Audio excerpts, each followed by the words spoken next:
Multi-21, c'est... Yeah, Multi-21.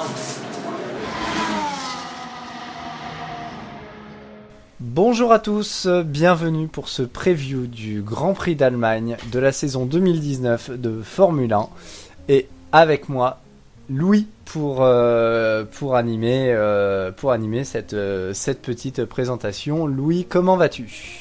Salut Pierre, bonjour tout le monde. Écoute, ça va très bien, même si aujourd'hui on n'a pas de patron, je pense qu'on va bien se débrouiller quand même. Ouais. Clément nous a laissé les clés du studio, donc on va éviter de tout péter, et puis normalement ça devrait le faire. Juste avant de commencer, une fois que la vidéo sera postée, n'hésitez pas à la liker sur YouTube, n'hésitez pas à poster des commentaires avec notamment des questions ou des choses où on serait passé à côté. Vraiment, surtout n'hésitez pas, on compte sur vous. Et n'hésitez pas à exprimer votre désaccord si vous n'êtes pas d'accord avec nous, surtout qu'on puisse discuter, c'est aussi pour ça qu'on fait cette émission. Et comme ça, sur les désaccords, on pourra reprendre derrière au niveau du preview, on verra avec Louis, soit juste après le Grand Prix, soit un petit peu après, ça va dépendre des emplois du temps de un petit peu de chacun.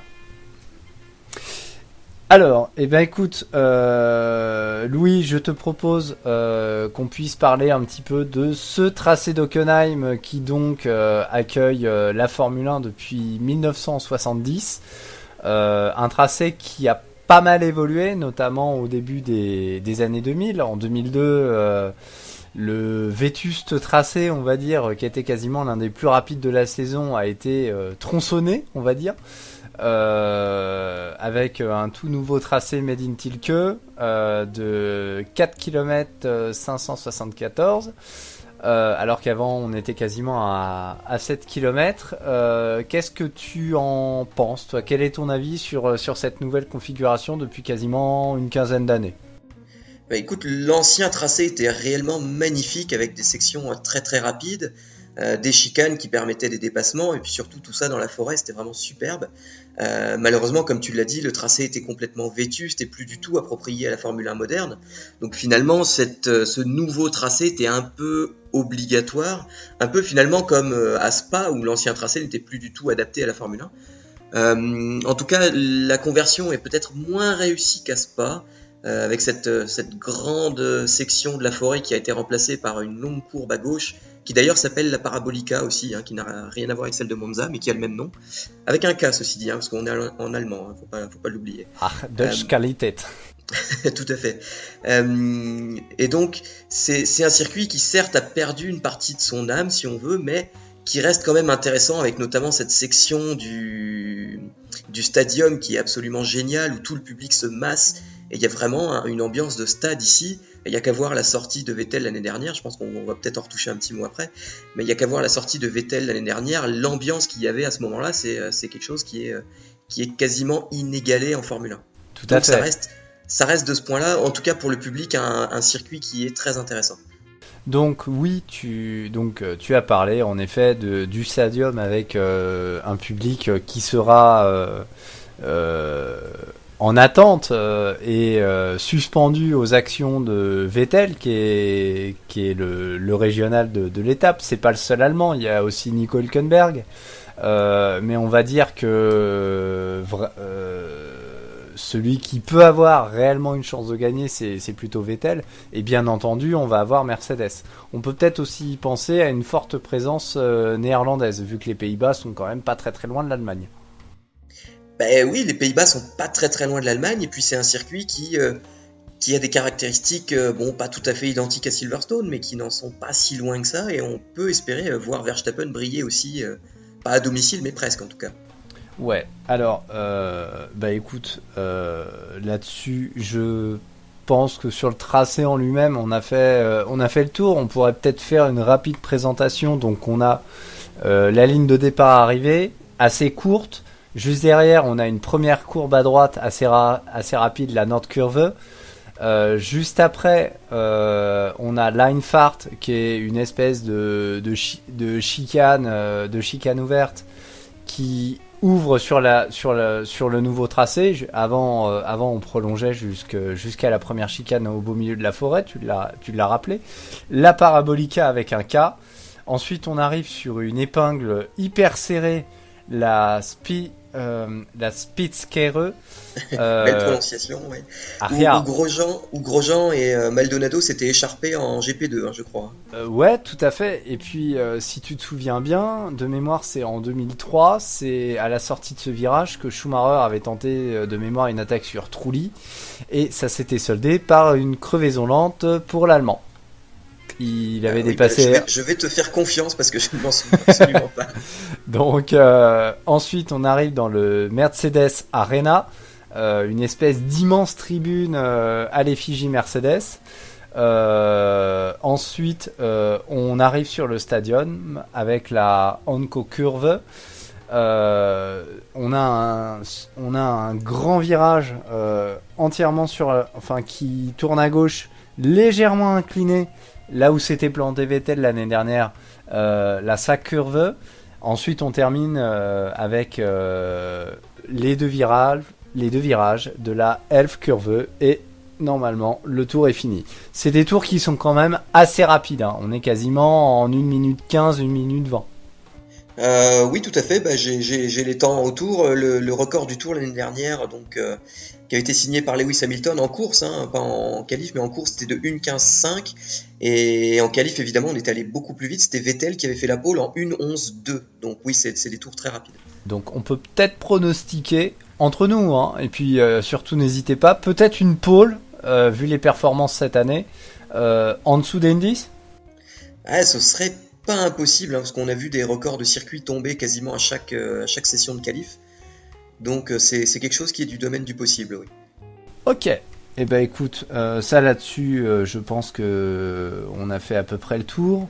Hockenheim, de par son passé, donc ancienne piste d'essai de Mercedes, il y a quand même eu plusieurs drames, on va dire, sur ce circuit. C'est là-bas qu'est mort Jim Clark lors d'une course de F2. C'est également là que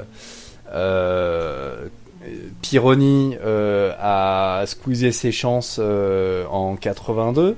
Il me semble que c'est là-bas qu'est mort également Depaillet sur une Alfa Romeo de mémoire. Je crois que c'est une jupe qui s'était bloquée. Donc un circuit qui a un passé un petit peu funeste, mais c'est autre époque, on va dire. Oui, autre époque, et puis comme on l'a dit, le circuit a été modernisé en 2002, donc ça fait un peu plus de 15 ans. Il reste quand même tout à fait adapté aux standards de la Formule 1 actuelle, et les voitures en elles-mêmes aussi ont beaucoup évolué, et notamment avec la dernière grosse évolution pour la sécurité et le halo, qui ne fait toujours pas l'unanimité, mais qui, je pense, peut avoir son utilité, et il n'y aura pas de souci pour les pilotes ce week-end. Et dernière chose, on rappelle que pour ce Grand Prix d'Allemagne, Hockenheim, quasiment une année sur deux, est en alternance avec le Nürburgring. Alors c'était vrai jusque l'année dernière, puisqu'on avait eu 2006, 2008, 2010, 2012, 2014, 2016 et 2018 à Hockenheim. Tout à fait. Mais cette année, comme tu le sais aussi bien que moi, nous ne sommes qu'en 2019 et nous allons de nouveau à Hockenheim. Donc je crois que l'alternance a été rompue avec le Nürburgring, tout simplement parce que le Nürburgring ne pouvait plus payer les droits.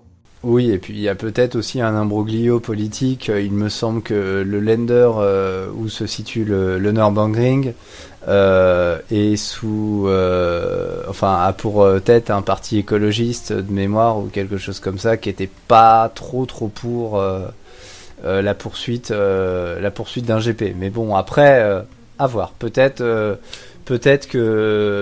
la F1 peut revenir un jour au Nürburgring en Allemagne. Oui, mais enfin, je ne pense pas que ce soit une priorité. Le circuit d'Hockenheim est tout à fait aussi bon que le circuit du Nürb, en tout cas du Nürb moderne. Donc moi, je n'ai pas d'objection à rester à Hockenheim. Ok. Tu parlais de Sébastien Vettel, de sa bourde, entièrement de sa responsabilité l'année dernière dans le stadium. Il a fait encore des siennes il y a 15 jours à Silverstone. Alors, je vais te laisser peut-être un petit peu rappeler ce qui s'était passé pour Vettel l'année dernière à Hockenheim, et puis derrière on va peut-être enchaîner sur ce qui se passe dans la tête du quadruple champion du monde allemand, et sur les perspectives des prochains Grands Prix peut-être. Oui, alors bah écoute, ce qui se passait l'année dernière, c'est assez simple. Déjà, j'aimerais quand même rappeler qu'il y a 2 ans, il était dans la course au titre avant de complètement exploser à Singapour, où il provoque l'accrochage du premier virage à Singapour, ce qui hypothèque largement ses chances de titre. De nouveau, l'année dernière, il est en passe à Hockenheim de reprendre l'avantage sur Lewis Hamilton et de faire un très gros coup au championnat.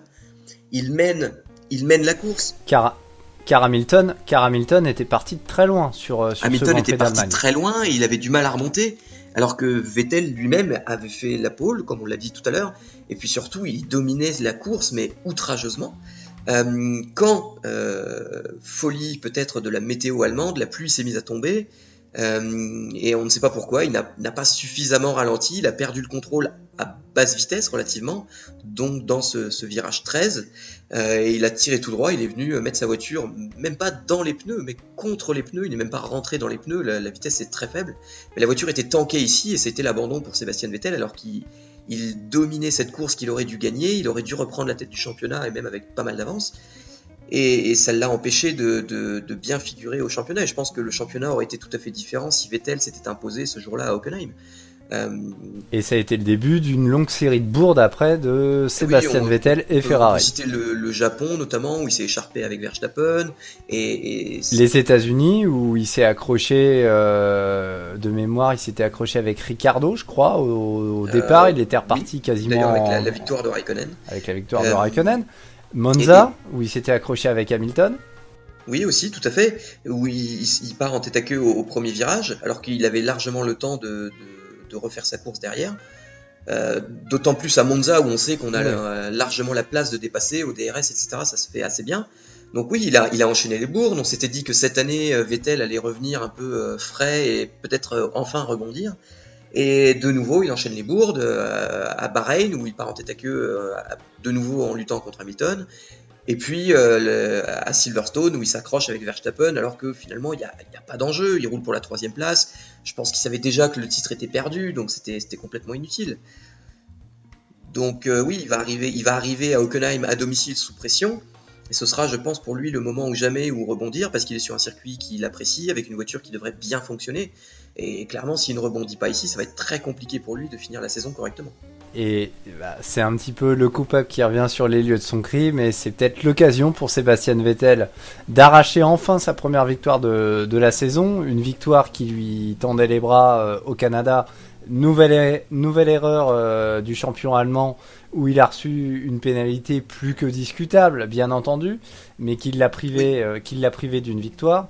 Là, c'est peut-être l'occasion pour Sébastien Vettel de vaincre le signe indien et de mettre fin un petit peu à ses frasques, j'aurais tendance à dire. Surtout qu'à Maranello, j'ai l'impression qu'il y a une grosse réorganisation interne. Tu as peut-être vu que Mattia Binotto avait perdu sa casquette de directeur technique, il me semble. Donc, une réorganisation interne se fait. J'ai l'impression que depuis le décès de Sergio Marchionne, en interne, l'organigramme bouge un peu dans tous les sens. On sait pas, on a du mal à savoir où est qui. Oui, tout à fait. Bah, et puis on a l'impression qu'on se retrouve à revivre une période comme celle que Maranello avait déjà vécue à la fin de l'ère Todd, en fait, avec beaucoup de réorganisation, des pilotes qui viennent, qui s'en vont, idem pour le staff technique. Et on ne peut pas gagner sans continuité. Si on regarde ce que fait Mercedes, ça fait quasiment depuis 10 ans que l'équipe Mercedes n'a pas bougé, ou presque. Quand Ferrari a déjà changé de directeur technique énormément de fois, les pilotes, on a eu Alonso, on a eu Vettel, on a eu Raikkonen, on a Leclerc, il y avait Massa, et ça n'arrête pas de bouger, alors que chez Mercedes, bah, c'était... on savait que Schumacher était là un petit peu au début avec Rosberg. Rosberg est resté avec Hamilton, et puis bon, même si Rosberg est parti, finalement il y a eu quand même une très grosse continuité, tout le monde s'entend bien, tout le monde travaille dans la même direction. Et chez Ferrari, justement, ces réorganisations internes qui ont lieu régulièrement, on a l'impression que les gens, du moins le staff technique chez Ferrari, cherchent plutôt enfin les personnes qui le composent, cherchent plutôt à gravir les échelons individuellement plutôt que vraiment de travailler tout le monde dans la même direction. Et on se retrouve voilà, avec des voitures qui ne sont pas au niveau escompté, avec aussi peut-être des bourdes. Alors les mécaniciens ne sont peut-être pas directement impactés par ça, mais j'imagine que ça doit jouer dans la tête de tout le monde au bout d'un moment, toutes ces erreurs qu'on voit, les erreurs dans le développement aussi. Et clairement, Ferrari ne suit toujours pas le bon chemin. On avait l'impression ces 2 dernières années que Ferrari était enfin sur le bon chemin, mais cette année, ils sont repartis dans leur travers. Et qui plus est, actuellement, ils sont presque passés 3e force du championnat. Ce n'est plus la 2e, mais bien la 3e. On a l'impression que Red Bull Honda est passé devant eux. Et oui, les Red Bull Honda sont très performantes. Enfin, la Red Bull Honda est très performante. Gasly a un peu de mal à se mettre au niveau. Et c'est dommage parce que ça allait un peu mieux à Silverstone. Ça allait mieux à Silverstone, il faut rendre à César ce qui appartient à César, effectivement. Mais si Gasly avait été pas forcément au niveau de Verstappen, mais en tout cas pas très loin depuis le début de saison, je pense qu'aujourd'hui Ferrari serait 3e du championnat. Peut-être encore, la chance de Ferrari, c'est que Red Bull a beaucoup travaillé sur une voiture avant de comprendre qu'il fallait peut-être aussi se préoccuper de la 2e. Oui, mais après c'était peut-être aussi une stratégie gagnante de la part de Red Bull, puisqu'ils ont réussi à gagner un Grand Prix. Et peut-être que s'il n'y avait pas eu autant d'efforts sur la voiture de Verstappen, ils n'auraient pas réussi à gagner un Grand Prix, même si leur bilan comptable serait un peu meilleur. Ouais. Traiter un second pilote, traiter le 2e pilote, qui est le copain de garage, un petit peu, et le considérer comme une voiture labo. Bon, voilà. Après, c'est une politique Red Bull, ça reste ouvert à débat. Pour l'instant, c'est payant. Je ne sais pas si sur le long terme, ça le sera.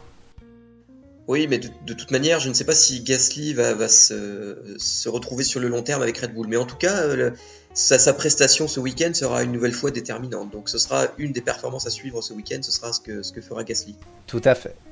Autre pilote français, tu as parlé de Gasly qui pourrait ne pas rester longtemps chez Red Bull. Un qui est vraiment en suspens, là pour le coup, c'est Romain Grosjean chez Haas. Sa place serait plus que menacée. Il y a même des rumeurs qui l'envoient, on va dire un petit peu chez Pôle Emploi, à l'issue du Grand Prix d'Allemagne. Alors, honnêtement, je n'y crois pas trop parce que... cette rumeur, elle dirait que Ocon, justement, irait remplacer Grosjean chez Haas. J'y crois moyennement pour 2 raisons. La première, c'est que je pense que Mercedes va déjà essayer de placer Ocon chez un de ses clients, donc chez Williams ou Force India, Racing Point, pardon. Donc j'aurais un peu de mal à voir Ocon chez Haas, d'autant plus en milieu de saison, avec peut-être peu de visibilité sur ce qui se passera en 2020. Ça me semble pas une opération très, très intelligente. Enfin, je me trompe peut-être, mais voilà. Et la seconde raison, c'est que chez Haas, même si Günther Steiner a vraiment Romain Grosjean dans le collimateur, Gene Haas, le grand patron de Haas, croit beaucoup en Romain Grosjean, il le soutient beaucoup, et je pense qu'il y a une vraie relation entre ces 2 hommes-là, notamment parce que justement Grosjean a rejoint l'écurie Haas avant son premier Grand Prix, et il a fait beaucoup pour l'écurie Haas, et je pense que ça, Gene Haas ne l'oubliera pas. Tout à fait. Si Grosjean doit quitter l'écurie, ce sera à la fin de la saison, mais à mon avis, ce sera pas en milieu de saison comme un malpropre. Alors, écoute, moi j'aurais tendance à te rejoindre, surtout que les dernières déclarations d'Ocon vont plutôt dans le sens qu'il a envie de courir avec Mercedes, donc s'il va chez... Alors, on peut imaginer que Mercedes prête à Haas, mais aucun intérêt pour eux parce qu'il n'y a aucun partenariat technique. Et sinon, il y a certaines rumeurs sur le jeu des chaises musicales, j'entends. Certaines rumeurs enverraient Ocon chez Renault à la place d'Hülkenberg. Hülkenberg qui prendrait une des 2 places apparemment libres chez Haas. Si on part du postulat que c'est Grosjean qui rip, il reste Magnussen. J'ai un petit peu de mal à voir un duo Hülkenberg-Magnussen, surtout quand on connaît le passif des 2 hommes. Oui, il y a un gros passif, ce serait peut-être un peu compliqué, mais c'est la silly season, on a l'habitude de ça, ça y est, là, on est en plein dedans. Moi, j'avais vu une rumeur qui envoyait justement Hülkenberg chez Red Bull à la place de Gasly. Donc, comme quoi, tout est possible, mais ce sont beaucoup de rumeurs, et je pense qu'il y a assez peu de choses fondées, il y a beaucoup de fantasmes là-dedans. Dernière rumeur en date, justement par rapport à la petite forme du champion allemand chez Ferrari, il serait question de rappeler Kimi Räikkönen qui coule des jours heureux chez Alfa Romeo pour reprendre du service chez Ferrari afin d'épauler le jeune Charles Leclerc. Bah Ton oui, avis sur la question. Raikkonen, écoute, ça a été un très bon numéro 2 chez Ferrari, assez docile, il fait assez peu d'erreurs, il est constant, et d'ailleurs on le voit chez Alfa Romeo, il est très constant, il ramène souvent des points. Maintenant, est-ce que Ferrari va lui faire le chemin inverse, d'autant plus pour remplacer Vettel? C'est pareil, j'ai un peu de mal à y croire, honnêtement. Mais bon, c'est une possibilité, parce en allant chez Alfa Romeo, il reste quand même dans le giron Ferrari. Et la voiture semble évoluer dans le bon sens, comme l'année dernière. Oui, tout à fait, mais à voir ce que ça donnera sur le long cours. C'est vrai que ça fait 2 ans que ça avance bien, mais est-ce que ça ira, ce sera encore la même chose l'année prochaine? Mais en tout cas, Raikkonen n'y est probablement pas étranger. Et il y aurait aussi des rumeurs qui enverraient peut-être Frédéric Vasseur sur un poste clé au niveau de la Scuderia, et c'est peut-être justement la poigne de fer qui manque peut-être au niveau de la Scuderia.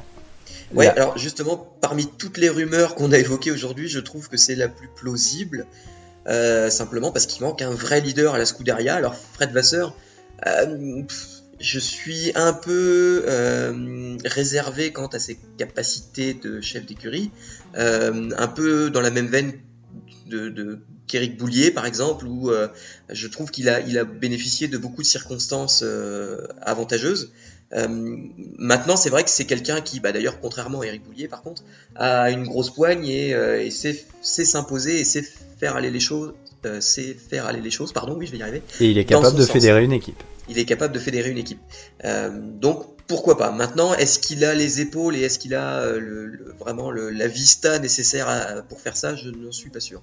Bon, écoute, je pense que sur ce chapitre des rumeurs, on peut mettre 3 petits points de suspension en attendant de savoir ce que nous réserve l'été, avec la valse habituelle des rumeurs, comme tu l'as indiqué, les plus folles les unes que les autres.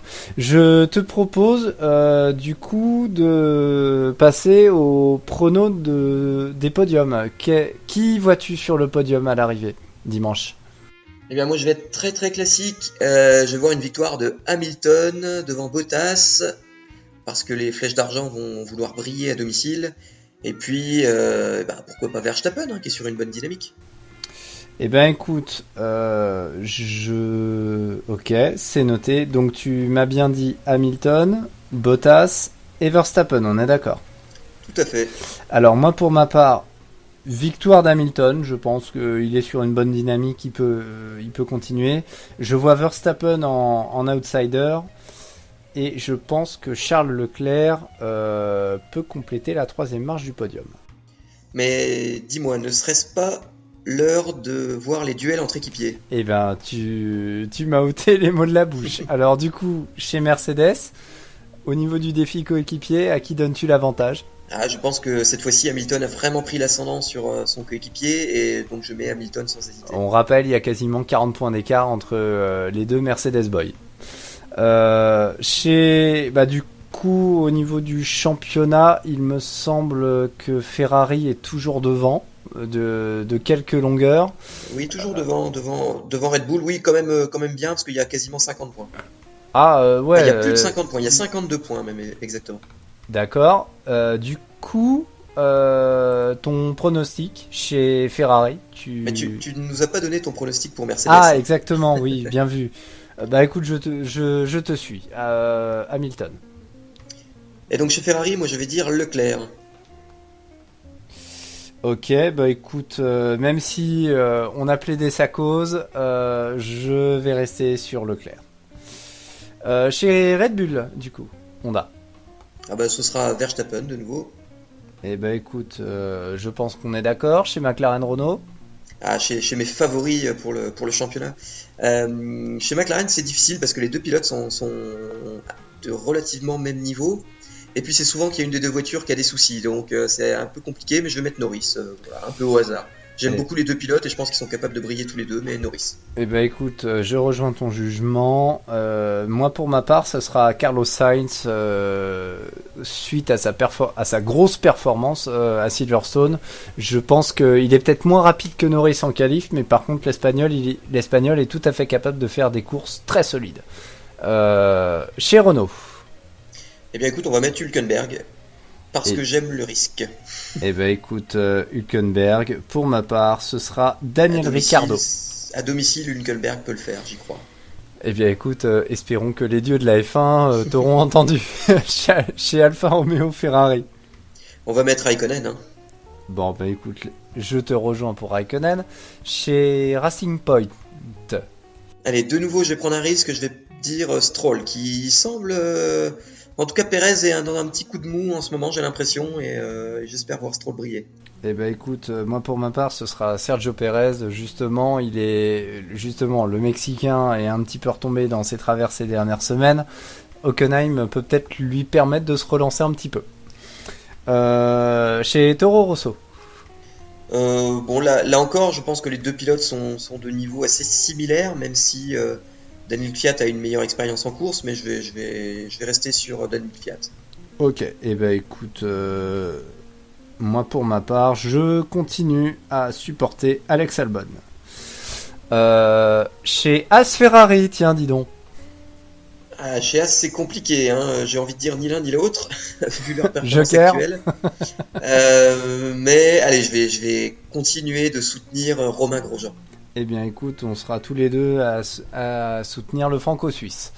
En espérant une course un petit peu plus longue qu'à Silverstone, pour les deux.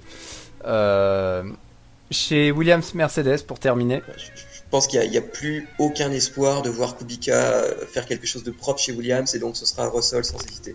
Eh bien écoute, je te suis sur George Russell, le protégé de chez Mercedes. Est-ce que tu as autre chose à ajouter ou est-ce que tu penses que nous avons fait un bon tour d'horizon?